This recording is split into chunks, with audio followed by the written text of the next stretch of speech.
Mas presta atenção, eu vou mostrar a você agora duas mulheres. Mas antes disso, eu preciso mostrar a você que ao longo da história, nós vamos ter até mesmo na Bíblia, exemplos de decisões positivas e negativas. Inevitavelmente, sempre perto de nós vamos ouvir, nós vamos ver pessoas tomando decisões erradas. Responda para mim. Adão e Eva tomou decisão certa ou errada? O Caim com Abel, certo ou errada? O Sansão com Mel, certo ou errada? O Davi com a Batseba, certo ou errada? O José com a Maria, certo ou errada? O Isaac com Ismael, ou o Ismael com Isaac, certo ou errada? Isaac matou Ismael? Caim matou Abel? Sim ou não? Mas o Ismael matou Isaac? Não. Você acha que ele gostou de Isaac ter nascido? Sim ou não?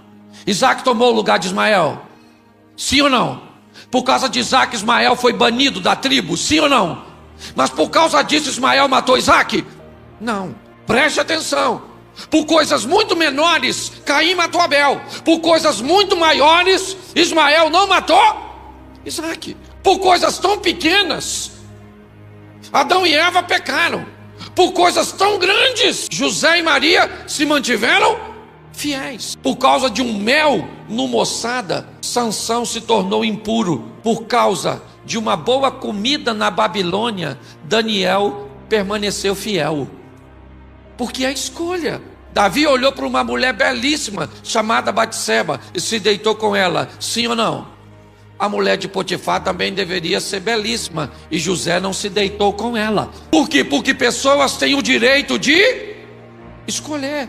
E é você que escolhe a decisão que você vai tomar. O que você precisa saber é que dela virá resultados e que você será obrigado a colher. Quando eu olho para Ruth e Noemi e Orfa, eu me deparo com 3 mulheres, a sogra e 2 noras. O que existe? 3 viúvas, todas elas perderam o marido. E agora, com a morte dos meninos, as 2 moças eram propriedade de Noemi.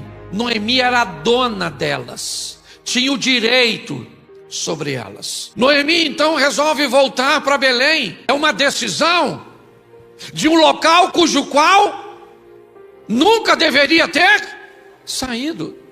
Quantas pessoas se divorciam e depois descobrem que o melhor lugar que deveriam estar é do lado da pessoa cuja qual se divorciaram? E se forem corajosas o suficientes, retornam. Lembra de onde caíste, se arrepende, volta a praticar as primeiras obras. É a instrução da carta à igreja de Éfeso, no capítulo 2 de Apocalipse. Quando nos deparamos com essa situação, o que vemos? Nós vemos aquelas 2 mulheres diante da sogra e a sogra dizendo: eu vou alforriar vocês, eu vou libertar vocês. Livrem, vocês são livres a partir de agora. Volte para a casa de vocês. Casem-se, sejam felizes. E as 3 começam a chorar. Por quê? Porque a situação é desafiadora. A escolha e a decisão é muito difícil. Por que elas choram? Porque a decisão vai machucar. E embora vai machucar, deixar sua cidade natal, seu povo, sua família, voltar para casa dói. Deixar a nora, deixar a sogra, que vai partir e nunca mais vai ser vista. O que a Bíblia está dizendo é o seguinte: é que muitas vezes decisões precisarão ser tomadas, mesmo em meio a lágrimas, em meio a dores, mas é o seu futuro que está em jogo. Muitas pessoas têm medo de tomar decisões, se acovardam, desde um simples exame de algo que poderia ser simples e vai se tornar um câncer ou uma doença para a morte, até um esclarecimento de uma palavra dita errada que não foi feita e vai se tornar numa mágoa, e lá na frente vai culminar num divórcio. Por pior que seja, por mais dolorosa que seja, saiba de uma coisa: você precisa tomar uma decisão. Você precisa se posicionar para que seu amanhã seja melhor do que o hoje, para que a sua história se manifeste com honra lá na frente. É fácil? Não, está todo mundo chorando. Por quê? Porque decidir é difícil. Tomar decisões é algo desafiador. Enquanto elas estão chorando, Noemi então se levanta e começa a apresentar seus argumentos. Ela começa a dizer: meninas, é melhor vocês irem embora. Por quê? Porque eu sou velha demais para ter filhos. Por quê? Porque o meu povo não vai casar com uma estrangeira. Por quê? Porque o futuro com vocês, ou o futuro de vocês comigo, não é promissor. Quando Orfa escuta isso, preste atenção. Orfa começa a avaliar. Realmente os judeus não vão querer casar comigo. Não sou mais virgem, sou uma estrangeira. Os meninos se casaram comigo porque não tinha opção, porque os pais morreram, ou porque o pai morreu. Mas eu gostaria muito de ir com a senhora. Eu gostaria muito de ir com a senhora. Eu gostaria muito de prosseguir, mas a minha decisão já foi tomada. Eu vou voltar para casa. Eu vou desistir. Essa é a decisão de Orfa. Ela decide desistir, voltar para casa, e ela faz. Por quê? Porque tem livre-arbítrio. Por quê? Porque todos têm direito de desistir. Agora, nunca mais você vai ver o nome dessa mulher na Bíblia. Nunca mais o nome dessa desistente. Era fácil tomar decisão, sim ou não? Sim ou não? Era doloroso, sim ou não? Mas precisava ser tomada, sim ou não? Ela tomou a decisão certa ou errada? Certa ou errada? E o nome dela foi apagado. Acabou. Você quer tomar decisões erradas? Tome. Só não reclame dos resultados. Só não olhe para seu futuro e veja, ele culminou o quê? Ele culminou no nada. Por quê? Porque eu resolvi não prosseguir.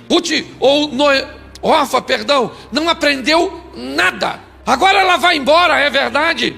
E Noemi concentra agora a sua atenção na outra nora, Ruth. O propósito de Noemi é fazer Ruth ir para casa. Porque preste atenção, o que Noemi quer é a mesma coisa que Elimeleque. O que Elimeleque queria? O bem. E para fazer o bem, ele muda para Moabe. Lá em Moabe ele encontra o mal. O que Noemi está fazendo? Ela quer que Ruth fique em Moabe, porque para ela, Moabe para Ruth é onde está o seu bem. E Belém é onde está o mal. Deixa eu falar uma coisa para você, querido. Por melhor e por mais bem intencionada que as pessoas estejam, sejam elas seus pais, seus amigos, seu pastor, quem sabe o que é melhor para você é o seu Deus. O melhor lugar para você estar é onde Deus deseja que você esteja. O que Noemi está tentando é impedir Ruth de se deparar com o sensacional. Por quê? Porque ela está pensando, porque ela está avaliando. Meu povo não vai querer casar com ela. O que ela não sabe é que Ruth não é mais moabita. Quando Noemi diz para Ruth, vai embora, sabe o que Ruth diz para ela? Eu não vou, por quê?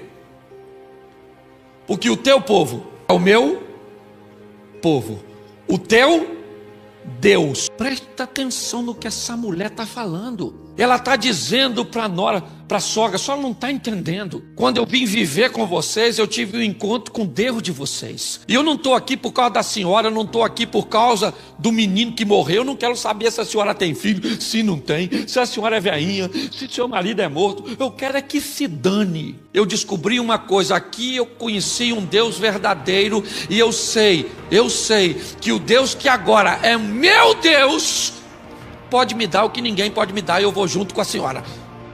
Preste atenção na decisão dessa mulher. Ela é nora, tão nora da outra, ou tão nora de Noemi, como Orfa. Mas as duas enxergaram as coisas por ângulos diferentes. Pare de reclamar do que você está vivendo e mude as suas escolhas. Só coisa ruim. Pastor, só minha vida é uma fora. Palhaçada é essa? Vai tomar decisões assertivas. Noemi ouviu Ruth dizer, eu vou junto com... Estou decidida, minha filha. Entendeu? Eu vou. A senhora não é mais uma garotinha, mas eu vou. A senhora não pode ter filho, mas eu vou. Ah, o povo é seletivo, mas eu vou. E eu vou. Pronto. Só que o que ela diz é o seguinte: seu Deus vai ser o meu. Aliás, nessa situação eu acho até que Jeová é muito mais Deus de Ruth do que de Noemi. Me parece que a Noemizinha está com muito mais fé. Quando Ruth fala isso para Noemi, Noemi diz assim: então vamos. Se você quer ir comigo, se você já decidiu ir comigo, agora eu já te avisei que o seu futuro não é muito promissor, que lá na minha terra as coisas não vão ser tão boas. Noemi está certa, sim ou não? Sim ou não? Sim. O povo é seletivo, é ou não é? Quem é que vai querer casar com a Rutinha? A moabita que nem virgem é, ainda é viúvo. E quem levar a Rutinha ainda leva a coroa de brinde, porque tinha que levar a véia. Entendeu? É mole? Mas a Ruth falou: eu vou com quem? Eu vou com Deus. Saia daqui hoje, o culto vai acabar já já, eu não posso ir contigo. O pastor Paulo não pode ir com você, mas tem alguém que pode, sabe quem é? O Deus de Ruth, o Deus de Noemi, o nosso Deus. Para de reclamar da vida e vai mostrar para a sua vida quem é o seu Deus. Agora, ela chega em Belém, chegou, aí o pessoal começa a olhar as duas, a coroa, a Noemi, a cobra velha, e a garotinha. Pensa, que dupla maneira. O que é isso, pastor? Isso é a vida. A vida é composta assim: sabedoria e força. A vaca velha, sabedoria. A garotinha, a vaca nova, a força. Sua vida vai andar segundo força e sabedoria. Tem gente que tem força demais, mas não tem sabedoria nenhuma. Tem gente que é sábio demais, mas não faz nada. A vida vai passar para esses dois, já era. Quando nós olhamos para esse ambiente, o que nós vemos? Nós vemos as duas chegando na cidade e a notícia correu. Chegou a mulher viva e os homens. Aí, companheiro, nós estamos morrendo. Estatística diz que as mulheres vivem 7 anos a mais que nós, só porque faz esse tal de preventivo. Vai no médico e nós tem medo. Vou pedir para você levantar a mão, quem é o homem que tem medo? Porque provavelmente você tem medo até de levantar a mão para dizer que tem medo. Eu fui esses dias pregar no encontro da terceira idade. Tinha 40 viúvas, mano. 40 viúvas e 3 viúvos. Cheguei louco em casa. Falei com a minha mulher: aqui tu morre primeiro, uma louca. Você sabe por que mulher vive mais que homem? Porque escolhe fazer o quê? Fazer a coisa certa, que é cuidar. Se cuidar. Eu falo isso de mim mesmo. Eu vim pra cá falando com os amigos, vou fazer uns exames aí. Tenho medo deles achar uns troços em mim que eu não tenho. Tu ri? Provavelmente você também tem. Não estou falando que você tem. Tem medo, é só isso. Então olhe bem. Quando eu olho para essa situação, o que eu vejo? As duas mulheres, e a notícia correu. Noemi voltou viúva, e trouxe uma garotinha com ela. E agora o que as duas vão fazer? Lutar pela vida. Porque a vida é dura para quem é mole. Para com essa palhaçada de dar desculpas. Não, porque eu não posso estudar, porque eu não posso, porque a minha família é isso. Para de fazer desculpa. Pega Deus e coloca na tua vida. Você não tem dinheiro, mas tem Deus. Sua família não é estruturada, mas você tem Deus. Você tem um problema de saúde, mas você tem Deus. Porque Deus pode resolver seus problemas. Posso ouvir um amém? Então pare de ficar. Decida colocar Deus em primeiro lugar. Agora, quando ela chega, o que ela vai fazer? Dividir as tarefas. Ruth vai trabalhar catando umas espigas, e Noemi vai ficar em casa, cuidando de casa. Escute só. Agora as duas estão morando juntas e vão dividir tarefas, vão trabalhar. A vida precisa prosseguir, continuar. Noemi está em casa, sim ou não? E Ruth foi trabalhar. Por quê? Porque além de sustento, elas estão procurando um. E qual é a possibilidade de arrumar um homem? Noemi ou Rutinha? Claro, mais novinha, mais jeitosinha. Foi trabalhar catando, respigando.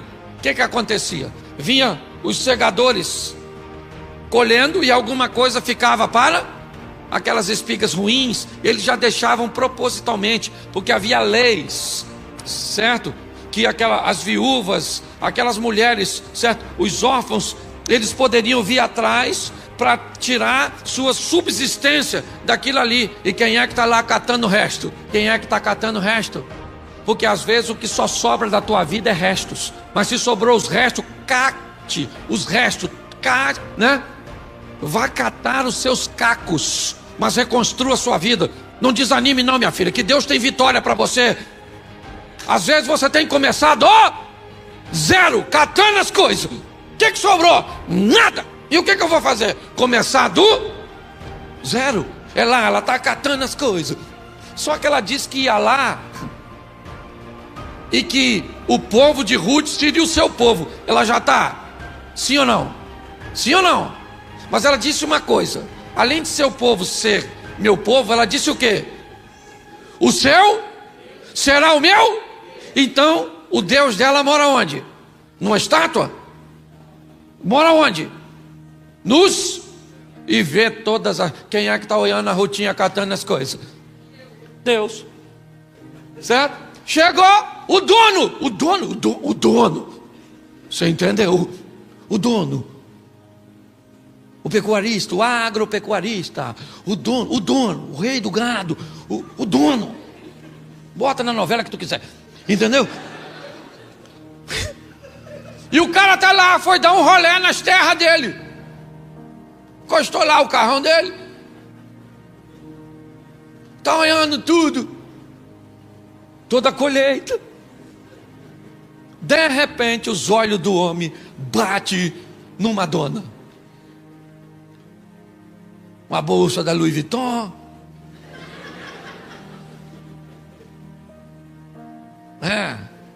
Um perfume Chanel. Um vestidão. Era assim que a Rutinha estava? Nada, toda suja, unha suja, fedorenta, bagunçada, catando as coisas, baforida, cheia de sede, aquele solão. E olha como é que Deus faz. Você que está na pista, filha, solteira, vai para a presença de Deus. Deus vai fazer alguém achar você. Vai por mim, vai por mim. O cara chegou, tanta mulher para ele olhar, o olhinho dele bateu em quem? Rutinha. Caraca, maluco.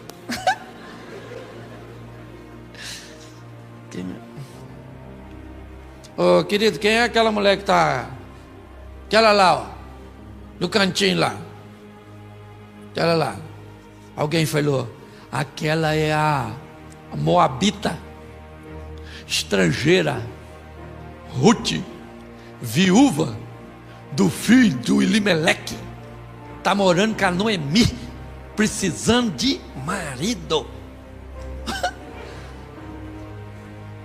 Fofoqueiro tem que contar tudo. Notícia pela metade, não é? Olha só. Aí ele falou assim: não mexe com ela não, falou?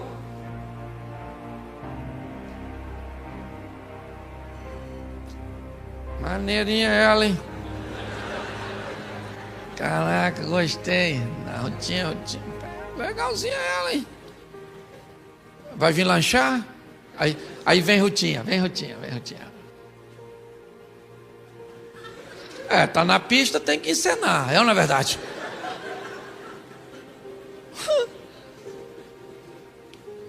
Boaz falou, senta aí, filha. Molha o pãozinho aí, bota nessa boquinha. Se isso não é uma paquera, eu não sei o que é isso. Depois você vai ler, que eu não sou obrigado a ler tudo.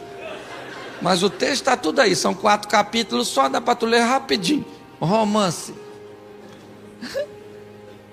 Boaz falou assim, querida, não vai catar nas terras de ninguém não, fica na minha. Pode catar aí. Falou? Já falei para os meus trabalhadores, para ninguém botar a mão em você. Eu ouvi falar as coisas que você fez por sua... Olha só. A notícia da Rutinha chegou longe. Porque quem anda com Deus, querido, não passa despercebido.